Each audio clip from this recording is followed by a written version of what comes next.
Bonjour à toutes, bien le bonjour à tous, c'est Alex, j'espère que vous allez bien et je vous souhaite la bienvenue dans cette quotidienne numéro 80 du vendredi 11 septembre 2015. C'est le week-end, eh ouais.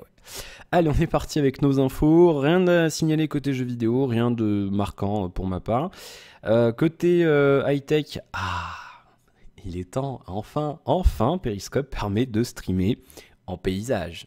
Eh oui, on pouvait pas jusqu'à maintenant, allez savoir pourquoi, les mecs se sont dit « Ouais, on va faire une appli de stream, super, mais on peut s'en servir que comme ça. » Tu sais, personne s'est dit dans sa tête, chez Periscope, chez Twitter, parce que c'est une appli de chez Twitter, personne s'est dit les mecs ils vont vouloir filmer comme ça pour faire une image horizontale. Non, bien sûr que non.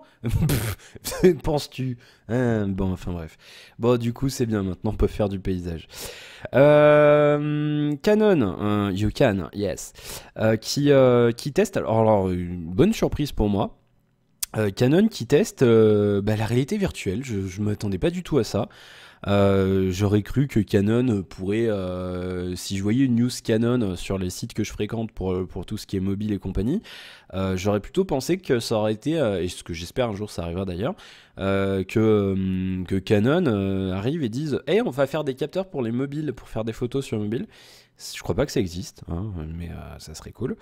Et parce que Sony sur les capteurs haut de gamme, ils sont un peu tout seuls. Hein. Bon, il y a Samsung, ils ont fait leur isocell, mais ça vaut pas un Sony. Je suis désolé. Sony et Carl Zeiss, ils en faisaient aussi un peu avant, mais c'est tout. Bref, du coup, en fait, ils ont fait une petite, une espèce d'une exposition en fait, une exposition photo, enfin sur l'univers de la photo, bien sûr. Et ils ont présenté un casque de réalité virtuelle qui est très étrange puisqu'il n'est pas rectangulaire, il est carré. Hein, c'est bizarre en fait, c'est super bizarre, ça prend tout le visage. En fait, il a deux espèces de jambes. En fait, pour l'instant, c'est un prototype, ça n'a même pas de nom, hein, c'est pour vous dire. Il a deux espèces de manettes parce qu'en fait, il est trop lourd à l'heure actuelle, donc il peut pas tenir juste sur le crâne comme l'Oculus Rift ou n'importe lequel qui est déjà sorti. Du coup, on est obligé de le tenir comme ça. Donc, pour l'instant, c'est un petit peu la merde à utiliser. Parce qu'on peut pas utiliser une manette en même temps, on est obligé de le tenir comme ça, et puis on a bien l'air con d'ailleurs, et puis c'est pas le truc le plus confortable qui soit, hein, bien sûr, vous en douterez. Donc, petite prototype. Maintenant, il y a plusieurs personnes qui l'ont essayé et qui ont dit qu'il avait vraiment une superbe image, une super optique. C'est Upload VR qui a balancé l'information. Et on parle d'un champ de vision de 120 degrés. À l'heure actuelle, le DK2 de mémoire, alors j'ai un peu décroché les actus VR depuis quelques semaines. De mémoire, il me semble que c'était 110 sur le DK2. C'était pas gênant en fait, mais dans le sens où c'est-à-dire vous regardez droit devant vous, donc si vous regardez sur les côtés, vous voyez bien qu'il y a rien, quoi, c'est du noir. On voit bien, là, on sent bien qu'il y a des lentilles, mais déjà 110 degrés c'était bien, alors 10 degrés de plus c'est encore mieux. Mais donc ouais, 120 degrés de champ de vision, de field of view, et une définition de 2560 par 1440, donc du 2K hein, tout simplement. Alors là il y a une petite confusion, en fait Canon a été vachement avare en informations. On ne sait pas si c'est 2K par œil ou 2K au total. Du coup, il y en a qui pensent, par rapport à ce qu'ils ont vu, que c'est 2K par œil. J'ai un peu du mal à y croire qu'on arrive à gérer, quoique si c'est juste pour diffuser une vidéo, pourquoi pas. Mais c'est un petit peu, bon, pourquoi pas, après tout. Ça veut dire que si c'est 2K par œil, enfin 2,5K, on arriverait à une résolution finale de 5600 par 2800 pixels. Donc on sait pas trop, c'est un peu le flou total hein, sur ce truc pour l'instant. Pas d'interactivité, en fait la démo c'était une vidéo de 5 minutes capturée par des appareils Canon. Mais pour l'instant ouais, les gens étaient assez contents de ce qu'ils ont vu. Je vous le montre de l'autre côté ici, voilà ça ressemble à ça. Donc c'est pas très joli, c'est pas très ergonomique. Maintenant, bon, c'est un prototype, hein, donc on attend de voir. Mais en tout cas, voilà, il y a rien il y a pas d'informations supplémentaires. Ils ont juste dit, eh, regardez, nous on a fait notre machin là sur pattes. On dirait une dent un peu, on dirait une vieille molaire. C'est vrai, hein, c'est très étrange. Et on a fait notre dent là et on sait pas trop ce qu'on va faire, mais on surveille, on va peut-être faire de la VR un jour, on n'en sait rien. Maintenant, moi je l'avais dit d'ailleurs, j'ai regardé, c'est con, hein, mais j'ai regardé ma critique du S6 Edge pour me refaire une idée sur ce produit-là. Et j'avais complètement oublié que j'avais dit ça, mais dans la vidéo, je disais en gros que ça serait bien que Canon, Nikon ou d'autres voilà, d'autres pointures de la photo se mettent à faire des capteurs pour mobile, parce que ben, Sony, ils font des très bons appareils photo, hein, bien sûr, mais bah, ils font des capteurs pour mobile, bien sûr, mais bah, les autres, les grands noms, je veux dire, là, on prend Canon ou Nikon, c'est deux très... Je sais pas, il y a aussi... il y a d'autres marques hein, pour la photo. Mince, j'en ai perdu. J'en ai une sur le bout de la langue, je me souviens plus. Affreux. Bon, c'est pas grave. Mais voilà, bon, ce serait intéressant. Moi, j'aimerais bien voir ces marques faire des trucs pour le mobile. Parce qu'elles ont les compétences, elles sont reconnues. Je veux dire, c'est le must du must quoi, pour la photo. Donc, ça serait que ça serait bien. Ça serait bien qu'ils se mettent à faire du mobile. Je pense qu'il y aurait du client. Google qui lance Android Pay aux États-Unis d'Amérique ce jour. En fait, non, c'était hier soir, hier en fin de journée. Comment ça se passe Google Pay? Ben, c'est un peu l'équivalent d'Apple Pay ou de Samsung Pay. C'est en gros un renommage de Google Wallet. Vous saviez, c'était un peu le portefeuille Google. Maintenant, ça s'appelle Android Pay, tout simplement. L'application va être mise à jour. Alors, en France, ça m'étonnerait que vous l'utilisiez. Très franchement, moi, le Google Wallet, je l'utilisais sur le Play Store, fut un temps. Et à l'époque, après, en fait, on était obligé de mettre sa carte sur le Google Wallet pour acheter des trucs sur le Play Store. Pareil, pour payer un compte développeur Play Store, tu es obligé d'avoir un compte Wallet. Mais dans l'usage quotidien, c'est pas du tout répandu en France. C'est comme Amazon Payments, ils ont une plateforme de paiement, mais on l'utilise presque jamais chez nous. Nous, c'est très PayPal chez nous. C'est vrai qu'il n'y en a pas grand-chose d'autre. Du coup, comment ça se passe? En gros, ils ont passé des partenariats avec différents organismes bancaires et gestionnaires de cartes, à savoir notamment les plus gros aux États-Unis, hein, Bank of America, US Bank et American Express. En gros, si vous avez une carte acceptée, vous pouvez la rentrer dans l'application et après ça marche avec un bête fonctionnement NFC. Du coup, voilà, c'est intéressant. Ils ont passé des partenariats avec les opérateurs téléphoniques apparemment, il n'y a pas de commission. Donc, je sais pas trop comment ils rémunèrent par rapport à ça. Est-ce que c'est les partenaires qui payent à la place? Je suppose que c'est les commerçants et les partenaires de ce système-là qui vont payer à la place des consommateurs. Moi, je le vois comme ça. Je le vois, j'ai du mal à fixer la caméra aujourd'hui, je suis encore très fatigué. Moi je le vois comme ça, et d'un côté c'est pas plus mal, que ce soit les boîtes qui payent et pas le consommateur. Donc non, c'est plutôt cool, hein. Moi je trouve ça cool. Donc on verra ce que ça donne. À noter que comme pour Apple Pay, il n'y a aucun plan à l'heure actuelle pour l'Europe, on sait même pas si ça arrivera un jour chez nous. J'ose espérer maintenant, dans combien de temps c'est une grande question. Il me semble qu'Apple Pay est arrivé au Royaume-Uni où il s'était prévu de mémoire la dernière au keynote de juin, là, quand ils annoncent les nouveaux OS et tout. De mémoire, il me semble qu'ils en ont parlé. Alors vous me confirmerez ou infirmerez si vous en souvenez. Mais il me semble qu'ils ont dit que ça arrivait au Royaume-Uni, Apple Pay. Et puis de l'autre côté, il y a Samsung qui fait aussi sa solution de paiement. Bon, voilà, on verra ce que ça donne. Alors après, alors j'ai pas c'est un domaine pour l'instant, j'aime bien, mais je m'y intéresse pas parce que je sais très bien qu'on n'y a pas en France, donc ça sert pas à grand chose de se pencher attentivement dessus. Mais il me semble qu'il y a une des solutions qui requiert pas de changer de terminal de paiement pour les commerçants. C'est-à-dire qu'il y en a une qui fonctionne exactement avec la même techno que les cartes avec RFID quoi dessus. Donc là, si ça fonctionne comme ça, c'est bien pour les commerçants. Ils n'auront pas à s'équiper en nouveaux terminaux de paiement. Voilà, dites-moi, tiens, si vous attendez de votre côté les paiements via téléphone. Moi, c'est pas un truc qui me gênerait, mais plutôt pour des trucs comme PayPal. J'aimerais bien pouvoir payer avec PayPal à droite à gauche. C'est-à-dire que ça me gênerait un peu de mettre mon... Enfin, c'est débile, hein, mais je sais pas pourquoi, ça me gênerait de mettre mon numéro de carte sur le téléphone, plus que mon PayPal. Hein, c'est débile. Mais ouais, je sais pas. Après, je pense que c'est intéressant aussi tous ces systèmes pour tout ce qui est carte de fidélité et surtout un truc que j'attends énormément, c'est les cartes de transport en commun, hein, style Navigo et compagnie. J'aimerais énormément que ça arrive un jour sur les téléphones. Ça, c'est un truc, je rêve.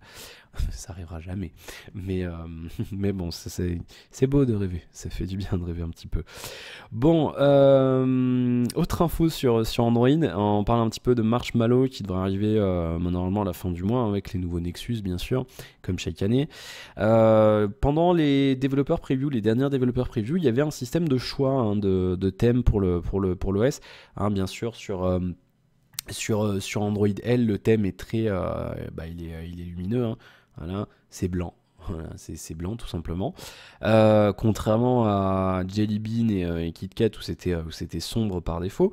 KitKat, j'ai un doute. Non. Je sais plus. Vous me direz, je sais plus du tout. Fatigue m'emporte. Et donc, il y avait un sélecteur de couleurs, enfin de thèmes pour l'OS. Ça ressemblait à ça, hein, tout simplement. On pouvait être dans les options. Et donc, dans les dernières développeurs preview, ça y est plus. Donc, ils ont signalé ça, hein, les gens qui testent Android M. Et chez Google, on leur a dit, ah non, on a regardé ça, mais finalement, ça sera pas dans Android M à la sortie. On va peut-être le mettre dans la 6.1, mais pour l'instant non, et ils n'ont pas dit pourquoi. Voilà, donc si vous êtes allergique au blanc, il faudra installer une ROM alternative. Voilà, tout simplement. Moi, ça me gêne pas avec ma pathologie visuelle. J'ai énormément de mal avec les textes clairs sur fond sombre. Je préfère le contraste sombre sur fond clair. Donc ça ne me gêne pas personnellement, mais c'est vrai que c'est bien pour l'économie de batterie sur les écrans AMOLED et compagnie, donc bon, c'est vrai que ça serait bien que ça soit mieux, puis c'est pas très compliqué à mettre en place, je pense. Bien, OnePlus. On va parler un petit peu de OnePlus. On va parler un petit peu de OnePlus, qui reconnaît avoir chié le lancement du OnePlus 2. Bah ouais, hein, on le voit, hein, et on est en bonne place pour s'en rendre compte. On nous dit avec le OnePlus 2, tout devait se passer parfaitement. Nous étions plus confiants et nous avions bien mieux préparé nos stocks. Nous avions annoncé à nos utilisateurs qu'ils seraient 30 ou 50 fois plus simple d'avoir des invitations et qu'ils n'avaient pas à s'inquiéter cette semaine. Nous commençons tout juste à envoyer des exemplaires en quantité infime près d'un mois après notre date initiale de lancement. On peut dire que c'est ce que l'on veut, mais au final, une exécution parfaite est beaucoup plus parlante que des promesses non tenues. C'est tout simplement Carl Pei, le PDG de OnePlus, qui a balancé ça hein, sur les forums. Donc ils sont un peu en galère et je suis en plein dedans. Nous on a commandé le OnePlus 2 le 2 et il est toujours pas parti. Voilà, on est le 11. Bon. Alors on comprend, mais ça faut pas que ça dure non plus un mois quoi. Donc ils donnent pas vraiment de raison. Apparemment ils chient à les fabriquer, ils n'arrivent pas à aligner les portables. Donc ils vont essayer d'améliorer le truc et ça vibre de partout. Et hop, silencieux, tu te tais. Hop, aucun pendant 1 heure. Au revoir. Et du coup, ils vont apparemment faire une session de vente. Attention, je vais me gratter les yeux, je vous préviens. Voilà, hop, voilà. Ils vont faire une session de vente sans invitation. Ils ne savent pas quand, peut-être début octobre. Donc voilà. Mais voilà, il faut pas que ça dure trop longtemps. Hein. Il faut pas que ça dure trop longtemps parce qu'on arrive à la fin de l'année et il y a les ventes pour Noël. Donc commercialement parlant, louper les ventes de Noël, c'est une perte phénoménale d'argent. Attention OnePlus, il faut faire gaffe, il faut se débrouiller. Mais bon, qu'est-ce que vous voulez que je vous dise, c'est comme ça. Bon, ils ont sans doute leur raison. Après, ce qui est étrange, c'est que c'est un petit peu la merde à trouver, mais il y en a beaucoup en Chine, donc je comprends pas trop. Apparemment en Chine, il n'y a pas vraiment de problème de stock, donc je sais pas pourquoi ça chie autant sur les livraisons avec les invitations. Mais voilà, il faut vous armer de patience si jamais vous avez prévu de l'acheter. Voilà, armez-vous de patience ou alors faudra sortir plus de blé pour l'acheter sur eBay. Parce que qui dit pénurie dit des gens qui vont se faire du fric sur le dos des autres. Donc voilà, il faudra faire attention avec ça. Bien, on a fini avec ça. 2 petites infos et puis après je passe à vos commentaires. On va reparler du Moto X Force, hein, ce téléphone mystérieux de Motorola. Je vous avais parlé déjà de ce truc là, ça s'appelait le Boons à l'époque. Apparemment le nom officiel ça sera le X Force. Il s'appellera aussi Droid Turbo 2 aux États-Unis. En fait il sera commercialisé en exclusivité chez l'opérateur Verizon. Verizon avec l'accent. Et Et donc du coup en Europe et dans le reste du monde il s'appellerait le Motorola X-Force, je vous le remontre, voilà une photo, un leak de chez Applix qui nous donne encore une fois des informations. Vous remarquerez l'intelligence de Verizon, ils ont dégueulassé le haut-parleur du bas pour mettre leur petit logo en plein milieu. Je sais pas trop leur délire, mais bon, pourquoi pas. Il paraît assez épais ce téléphone, cela dit. Mais, je vous le rappelle, c'est une version un petit peu plus petite du Moto X-Style que je testerai bientôt. 5,43 pouces au lieu de 5,7 pouces pour l'écran. On serait sur un écran QHD, encore une fois, pour micro SD, 32 ou 64 Go de stockage. Le fameux radiateur 810, 3 Go de RAM et 21 mégapixels à l'arrière, 5 mégas à l'avant. Et surtout une grosse batterie, 3760 mAh. Encore une fois, c'est des rumeurs, il faut attendre un petit peu. Donc c'est un petit peu... c'est à double tranchant le Moto X-Style, vous le verrez quand j'en parlerai. Il a un Snapdragon 808 et une batterie de 3000 mAh. Du coup, c'est un petit peu, je veux dire, on met un 810. Bon, certes, on augmente drastiquement la capacité de la batterie, mais le 810, bah, c'est le 810. Hein, on le connaît maintenant, lui. Mais bon, on verra ce que ça donne. On parle d'octobre pour les États-Unis et sans grande conviction, Applix annonce décembre pour le reste du monde, sachant que les marchés apparemment certains de le voir, c'est Europe et Chine. Voilà, donc on verra ce que ça donne. Et puis la petite info du jour sur le Galaxy S7, il a été aperçu, ça fait un peu gossip, bien aperçu. Il a été aperçu sur différents outils de benchmark, Geekbench et Antutu. On parle du Exynos 8890, une nouvelle puce, voilà, future puce. Ça serait l'Exynos M1 ou alors il s'appelle aussi Moon Goose, M2ON G2OSE. Si vous le voyez comme ça, c'est le 8890. On entend parler depuis quelques temps et ça serait le premier socle de Samsung avec des cœurs basés sur l'architecture ARM V8, donc les nouveaux, et c'est aussi la même architecture que les nouveaux cœurs Cryo de Qualcomm qu'il y aura dans le Snapdragon 820. Geekbench nous annonce une puce octo-cœur. Alors là, il y a toujours un problème avec Geekbench, il donne la fréquence des cœurs Little. Vous savez, maintenant on a beaucoup de processeurs, c'est des architectures Big Little, c'est-à-dire qu'on a la moitié, enfin on a quelques cœurs. En général, on a 4 cœurs basse consommation, donc il y a une fréquence moins élevée pour les tâches de base. Et on a 2 ou 4 cœurs. Par exemple, sur le 808, on a 6 cœurs, donc on en a 2 à haute fréquence, à plus haute fréquence, pour les tâches les plus gourmandes. Donc là, on aurait 4 cœurs à 1,38 GHz et on parle d'après Sam Mobile de 2,4 GHz pour les cœurs big. Voilà, il y a les little et les big. Donc on verra ce que ça donne.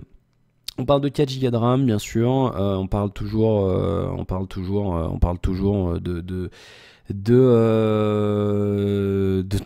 32 Go de stockage. Je me suis perdu dans ma liste, excusez-moi. Mystère sur l'appareil photo, capteur ISOCELL ou capteur Sony, on sait pas encore. Donc on sait pas. Par contre, attention les amis, sur les informations qui sont parvenues, on fait mention d'un lecteur de carte micro SD. C'est ce qui manque un petit peu sur la gamme de Samsung de cette année. Donc pourquoi pas. Donc on attend, on verra. On pourrait repartir sur un système comme avant, c'est-à-dire une partie du monde qui a les Exynos et une partie du monde qui a la version Snapdragon. Voilà, tout simplement. Voilà pour les infos, je vais passer à vos commentaires, mais avant, c'est l'heure du thé. Allez, on y va, super bon ce thé au citron. Allez, on est parti avec vos commentaires sur la quotidienne d'hier. Oui, c'est bon, j'ai cru que je m'étais trompé de quotidienne. Allez, commentaire de Damien. L'Apple Car n'a pas bougé, c'est 69 € et l'Apple Car Plus est passé de 99 à 149 € dû, d'après Apple, à l'augmentation du taux de change euro-dollars. Oui, en fait, j'avais oublié qu'il y avait Apple Car et Apple Car Plus. J'ai tout mélangé. Merci Damien, spécialiste Apple. Pour ton détail.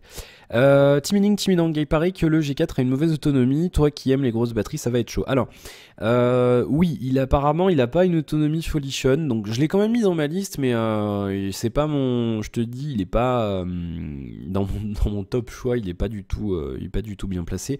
Maintenant, ouais, j'attends de voir, mais le G4 c'est pas du tout celui que je mets en priorité sur mes choix, mais je l'ai quand même mis, on sait jamais. On verra ce que ça donne.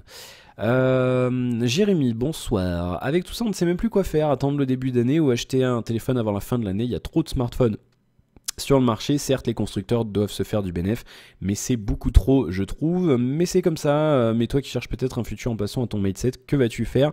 Attendre ou acheter un avant la fin de l'année? Bon courage et toujours très bonne vidéo. Je les regarde toutes maintenant. Continue. Eh bien, merci pour ta fidélité. Alors moi, j'ai fait... Attends, faut que je trouve une solution pour vous le montrer.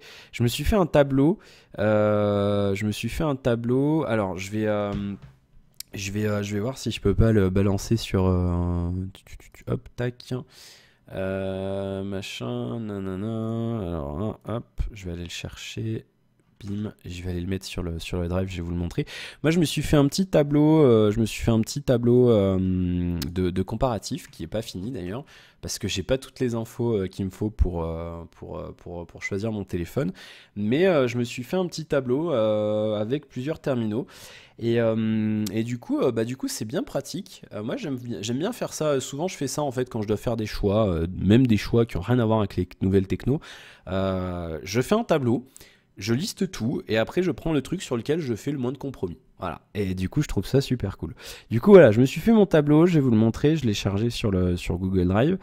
Et je me suis éclaté à faire mon petit tableau. Voilà, j'ai fait mon tableau comparatif. On est chez 60 noms de consommateurs. Vous voyez, j'ai mis tous les choix potentiels. Donc j'ai mis le S6 Plus Edge. S6 Edge Plus, le Z5 Premium, le J4, le Moto X-Style, le nouveau Nexus 6 et le BlackBerry Venice. Pour l'instant, j'ai mis ça. Et donc, j'ai mis toutes les specs qui m'intéressaient. La taille de l'écran, résolution, la batterie, Wi-Fi, cellulaire, RAM, stockage, micro SD, FM, NFC, USB, APN, batterie, SIM, OS, les prix, les accessoires divers et compagnie. Et du coup, après, je ferai mon choix comme ça. Donc, du coup, je sais pas encore. Très franchement, je verrai. Je vous mens pas, le S6 Edge Plus me fait de l'œil. Très franchement, oui. Maintenant, je vais attendre octobre, voire même novembre, et je verrai un petit peu les. Putain, mais ça se court là, hein. C'est ouf. Et je verrai les différents choix, je verrai ce qu'il y a, et puis je déciderai à ce moment-là. Mais sinon, oui, j'attendrai l'an prochain. Alors du coup, voilà, je ferai une vidéo, je pense que je ferai d'ici novembre, peut-être novembre, je pense qu'on prévoira ça d'ici novembre. Je ferai peut-être une vidéo du genre quel téléphone choisir pour tant de budget. Je ferai un choix, je ferai peut-être 2-3 téléphones, ou alors je le ferai par usage. Et par palier en termes d'argent, mettons quel téléphone choisir. Si vous êtes joueur pour un budget entre 200 et 400 euros. Voilà, je ferai peut-être ce genre de vidéo. Je vous donnerai mes avis à ce moment-là. Mais c'est vrai que si vous êtes comme moi, un petit peu en mode aficionado des portables et que vous avez un téléphone récent, j'aurais peut-être tendance à vous dire d'attendre. Même si à part si vous êtes comme moi et que vous voulez absolument changer, mais la raison gagnera peut-être sur la passion pour le coup pour moi. Mais c'est vrai que à part si vous avez un téléphone qui date et que vous voulez changer, vous pouvez le faire cette année, hein. Enfin fin d'année là maintenant, il n'y a pas de souci. Maintenant si vous changez de téléphone chaque année, j'aurais tendance à dire faudrait peut-être pousser jusqu'à avril prochain, quoi, jusqu'aux sorties après le Mobile World Congress. Parce que il y a beaucoup de gens, moi y compris, hein, je vous l'ai déjà dit, je suis resté un petit peu sur ma faim à l'IFA. Et il n'y a pas grand chose qui me fait un petit peu kiffer, quoi. Donc c'est vrai que voilà, c'est un petit peu, ouais, j'ai le cul entre deux chaises cette année. Et la caméra, allô, je suis là, youhou, ce truc ne fonctionne plus. Je vais me mettre en manuel. Ah non, si c'est bon, c'est revenu, n'importe quoi. Alors là, donc ouais, je sais pas. Je sais pas ce qu'on fera, on verra ce que ça donne. The Poon, attention, gros pavé de texte. Pour avoir habité dans différents endroits en campagne, Orange est globalement meilleur, je pense, au niveau du réseau, à toi de voir. Je pense, oui, chez moi, oui, c'est très franchement, c'est le réseau le plus stable ici en Auvergne, enfin en tout cas sur la partie de l'Auvergne sur laquelle je suis. 4 Go de RAM, c'est suffisant encore pour les jeux, pour quelques années, je pense. D'ailleurs, ce n'est pas réellement le besoin en RAM qui augmente, mais la consommation, c'est légèrement différent, je pense. J'ai 16 Go de RAM sur mon PC fixe, et je suis toujours à 8 Go de RAM utilisé sur Windows, car il a tendance à ne pas la vider dès que t'en as assez de libre, ce qui fausse tout. En parlant de Windows, je ne recommande plus du tout les PC portables avec un disque dur. Je ne le recommande plus du tout sur les PC portables avec un disque dur beaucoup trop d'in-out en permanence, donc d'activité disque. Sur Windows, c'est très lent sur ce type de disque dur. D'ailleurs, la conso en RAM est hallucinante sur Windows comparée à Linux. J'atteins quasiment jamais les 8 Go de RAM sur Linux alors que je suis constamment au-dessus sous Windows. Les seules fois où j'utilise Windows sur mon PC portable, c'est quand je dois utiliser mon navigateur média. Le support Windows, ils ont ajouté le support Mac quand ils se sont rendus compte que Elgato leur faisait concurrence avec... car chez eux ça marche avec Mac. Le seul concurrent Linux est Blackmagic, mais c'est pas très connu et légèrement plus cher. Cela dit, ça en vaut la peine je pense, plus de logiciels fournis. On parlait de boîtier d'acquisition je pense. Bonne lecture, parfois du mal à suivre tes quotidiennes, mais je suis le premier à les allonger. Oui, des fois elles sont longues, c'est vrai maintenant. Bon. Après, zappez un peu, ça vous, s'il y a des sujets qui vous intéressent pas, vous avancez un petit peu. Alors, je vais réagir un petit peu à ce que tu dis par rapport au jeu. Je ne pense pas que 4 Go soit... Alors, 4 Go pour les jeux, ou alors au total, je sais pas ce que tu veux dire par là, mais à l'heure actuelle, 4 Go de RAM sur son ordinateur pour les jeux, c'est trop limite. Pour moi, c'est plus possible. Exemple, je prends je vous en parlais tout à l'heure, Daisy Standalone bouffe plus de 3 Go de RAM. Donc, certes, tu pourras peut-être le lancer avec 4 Go de RAM au total, mais ton ordi va être lent, tu vas faire un Alt-Tab, ça va te prendre 1 minute pour changer de fenêtre et compagnie. Donc, c'est pas pratique. On arrive à des jeux qui demandent 6 Go minimum. Et pour moi, non, c'est peut-être, ça peut encore fonctionner, mais pas quelques années. Pour moi, c'est plus possible. À l'heure actuelle, acheter 8 Go de RAM si vous montez un ordinateur, ne partez pas sur 4, c'est plus possible. Très franchement, Vepoon, alors après, bien sûr, ça dépend quel jeu tu joues. Mais pour quelqu'un qui joue à un peu de tout, non, je suis pas d'accord avec toi. Très franchement, non, je suis pas d'accord. Après, pour dire que Windows gère assez aléatoirement la RAM, ça pourquoi pas. Maintenant, de là à comparer avec Linux, c'est un long débat dans lequel je ne rentrerai pas. Parce que les OS fonctionnent pas du tout pareil, ils ont pas du tout les mêmes fonctionnements. Windows a un milliard de services qui tournent. C'est pas du tout la même architecture, les OS sont pas du tout pensés pareil. Donc du coup, j'ai un peu de mal, tu vois, avec ce genre de comparaison, parce que c'est débile, mais c'est comme comparer Android à iOS. Tu vois, à iOS, on va à peine passer à 2 Go de RAM, à Android, on est à 4. Et pourtant, Dieu sait qu'on consomme de la RAM sur Android. Et pourtant, sur iOS, il y a encore de quoi faire. Parce que les OS sont pas faits pareil, parce qu'ils sont pas du tout optimisés pareil, ils ont pas la même optique, ils ont pas été faits dans les mêmes buts. Donc ça m'énerve, enfin ça m'énerve pas, mais ça me perturbe un peu qu'on compare ce genre de choses. Maintenant, bon, tu fais ce choix de comparer ça, bon, si tu veux. Mais moi, c'est vrai que je t'avoue, j'ai un peu, ça me chafouin, je suis un peu chafouin avec ça. Mais voilà. Alors oui, Windows ne vide pas la RAM, mais à quoi ça sert de la vider? Je veux dire, même avec 16 Go, moi j'en ai 32, mais même avec 16 Go, on s'en fout. Attends, je suis en train d'ouvrir mon gestionnaire des tâches en même temps. On s'en bat les couilles. S'il y a de la RAM, autant la garder. Je veux dire, c'est comme les gens qui veulent absolument. Alors certes, quand t'as pas beaucoup de RAM, oui, tu fais la guerre, tu cherches à économiser le moindre mégaoctet. Mais là, par exemple, on veut réduire la consommation en RAM de Chrome. Moi, je suis pas. Bon, alors, il est stable, Chrome, il n'y a pas besoin d'en consommer plus. Mais je prends. Moi, à l'époque, j'étais sur Firefox et j'ai complètement craqué. Je suis passé sous Chrome parce que Firefox ramait comme pas possible. Ça ramait alors que j'avais encore 28, 26 Go de RAM disponibles. Moi, je pars du principe, quand un OS a de la RAM disponible, a des ressources disponibles, autant les utiliser. Voilà. Android, des fois, là, tout à l'heure, sur mon Huawei, ça ramait. Je me suis tapé un redraw de l'écran d'accueil, pourtant il me restait encore plus de 500 mégas de RAM disponible. Pourquoi? Parce que l'OS est fait d'une telle sorte qu'il va décharger des trucs pour avoir un peu de RAM dispo, machin et compagnie. Et, et ça m'énerve, je veux dire, moi je développerai un OS, je vais dire, j'utiliserai toutes les ressources qui sont disponibles. J'en laisserai un peu, voilà, pour faire un espace de swap, quoi, mais enfin de dispo s'il y a besoin d'un truc en urgence. Mais je vais dire, voilà, par exemple, là, Windows. Mémoire, comment ils appellent ça? Mémoire en attente, j'ai 4 Go 6 et j'ai 19 Go de RAM disponible et utilisé, j'en suis à 7 Go 4. Voilà. Donc, tu vois, bon, alors après, oui, moi, tu vois, du coup, j'ai 32 Go, l'OS se fait plaisir. OBS me prend tant de RAM. J'ai Chrome. Bon, Chrome, j'ai toujours un milliard d'onglets ouverts. Là, j'en ai 5. Je vais les compter, mais 6, 7, 8, 9, 10. 1, 2, 3, 4, 5, 6, 7, 8, 9, 20. 1, 2, 3, 4, 5, 6, 7, 8. Tu vois, j'ai 28 onglets d'ouverts sur Chrome. Je sais, j'en ai beaucoup. Mais voilà, je veux dire, il se fait plaisir, il y a la place, donc pourquoi s'embêter à vider la RAM, machin et compagnie. Alors après, oui, si t'as 4 Go de RAM, forcément, tu vas faire attention. Mais c'est pareil, c'est encore un sujet sur lequel j'ai le cul entre deux chaises. Quand t'as pas beaucoup de RAM, en fait, il faudrait que l'OS soit modulable. C'est-à-dire, j'ai beaucoup de RAM, je me fais plaisir. J'en ai pas beaucoup, je fais attention, j'économise, j'en laisse un petit peu, et voilà. Maintenant, si tu veux, ça me gave un peu de comparer Linux à Windows, parce que c'est un monde à part, tu vois. Bon, t'as des ressources, tu les utilises d'une manière ou d'une autre. Mais bon, pourquoi pas.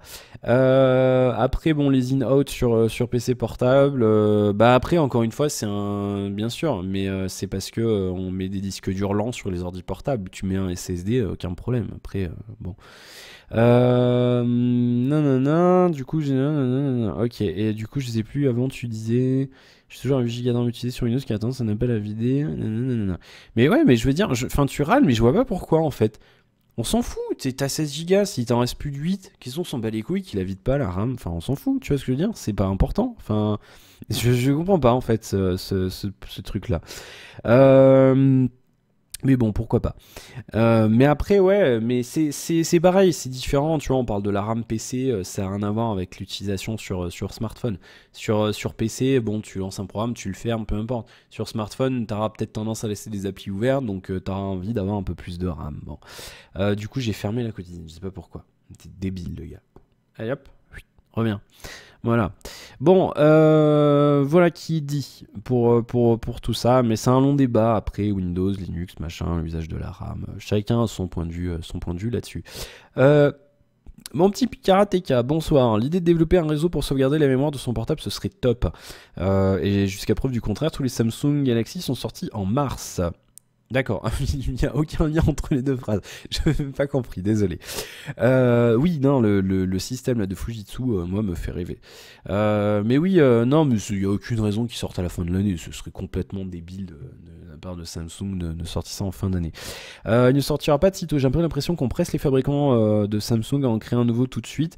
Ils en font plein et ils sortent la suite du S chaque année. Personnellement, je préfère attendre plus et avoir un portable innovant. Moi aussi. Qu'un portable, l'esthétique est un peu mieux et la vitesse et la présentation ne soient plus attrayantes. On est trop addict au nouveau téléphone à voir le tout dernier. Certes, c'est comme ça et pas autrement. Très honnêtement, je pense qu'Apple finira par tomber, ou du moins gros scandale. Les gros autres ont toujours des choses improbables. Apple et Windows, ça va beaucoup trop vite. Moi j'ai un peu, je sais pas, Apple... j'ai un peu du mal à imaginer ce qui va se passer pour Apple. J'ai du mal à me projeter.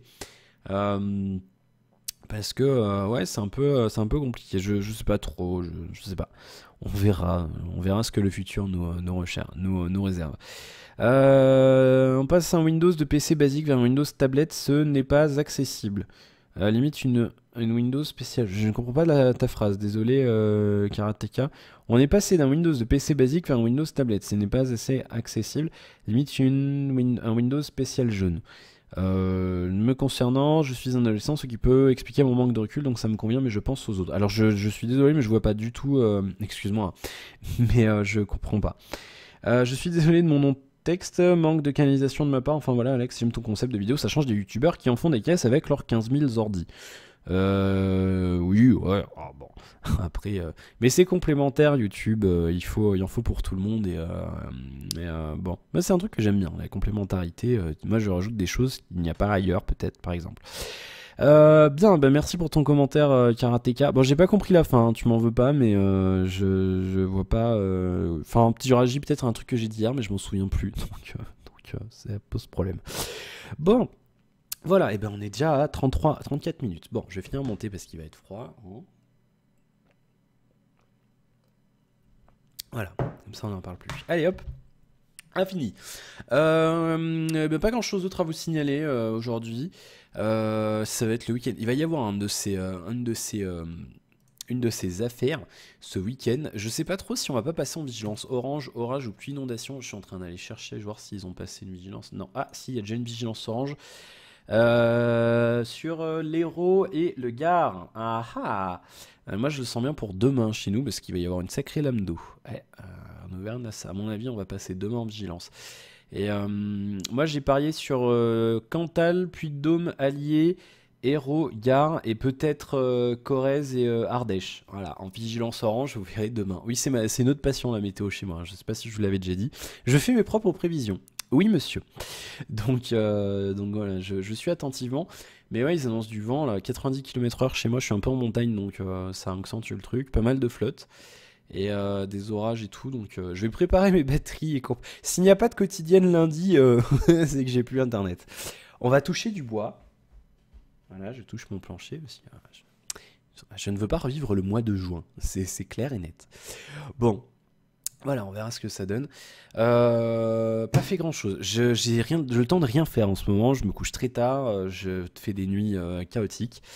Et c'est très compliqué. À ce propos d'ailleurs, je pense. Alors, il est fort probable qu'il n'y ait pas du coup le Et toi à quoi tu joues sur Daisy demain. Pourquoi parce que j'en chie comme un porc à faire de la capture de ce jeu. Parce que j'ai pas de boîtier de capture. Donc ça me pompe des ressources. Et le jeu est encore ultra mal optimisé de ouf. C'est-à-dire que même sans capture, je galère à dépasser les 40 images secondes avec ma config. Donc voilà. Il est probable qu'il n'y ait pas de vidéo demain du coup par rapport à ça. J'avais prévu de la faire aujourd'hui déjà, je l'avais reporté à demain, j'ai oublié de vous le dire hier. Et du coup je sais pas encore. Du coup oui, ça fait encore une annulation. Ben je sais pas. Voilà, je sais pas encore. Je sais pas encore comment je vais gérer ça, mais en tout cas. Il y a de fortes probabilités que ça n'y soit pas, donc si ça n'y est pas, vous inquiétez pas. Ouais, je vous en parlerai un jour, mais de ce jeu parce que j'ai envie de vous en parler. Mais trop galère à capturer. J'y arrive pas, hein. Franchement, je tombe à 15 images secondes, c'est une horreur. Ça, l'image qui saute, c'est affreux. Donc je ferai comme je peux, mais je vous garantis rien. Voilà, toujours pas de nouvelles du OnePlus, ça n'a pas bougé, et puis c'est à peu près tout. Voilà, on va jouer tranquillement ce week-end, je vais rien faire, j'ai une flemme incommensurable. Donc repos. En plus, il va faire mauvais. J'aime bien jouer aux jeux vidéo quand il fait mauvais temps, c'est cool, j'adore ça.